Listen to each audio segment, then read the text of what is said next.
सांगली जिल्ह्यातील मिरज तालुक्यातील कसबे डिग्रस गावात लहान मुलांची भांडणं सोडवण्यावरून एका तरुणाचा लाथाबुक्क्यांसह काठीनं मारहाण करत धारदार हत्यारानं वार करून निर्घृणपणे खून केल्याची घटना घडली आहे. तर जखमी अवस्थेत तरुणाला रुग्णालयात दाखल केलं असता उपचारादरम्यान त्याचा मृत्यू झालाय. सागर संजय गायकवाड वय वर्षे 30 असं या खून झालेल्या तरुणाचं नाव आहे. या प्रकरणी सांगली ग्रामीण पोलिसांनी एका अल्पवयीन मुलासह संशयित तिघांना ताब्यात घेतलंय. संस्कार आळतेकर आणि हर्ष चव्हाण अशी ताब्यात घेतलेल्यांची नावं आहेत. रविवारी सायंकाळी 7:30च्या सुमारास धैर्यशील यांच्याकडे एका अल्पवयीन मुलानं बघितलं म्हणून धैर्यशील यांनी काय पाहतोस असं त्याला विचारलं.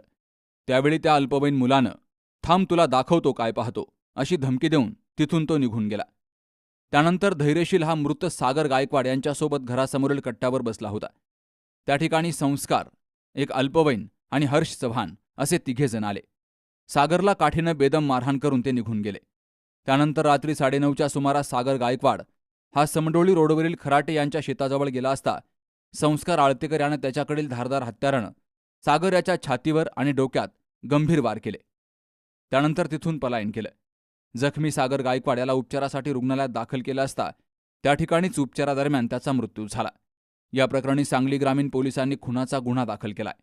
या घटनेचं गांभीर्य ओळखून पोलिसांनी तातडीनं तपासाची चक्र फिरवत तिघा संशयितांना अटक केली आहे. वृत्तसंकलन विभाग, पोलीस टाइम्स न्यूज, सांगली.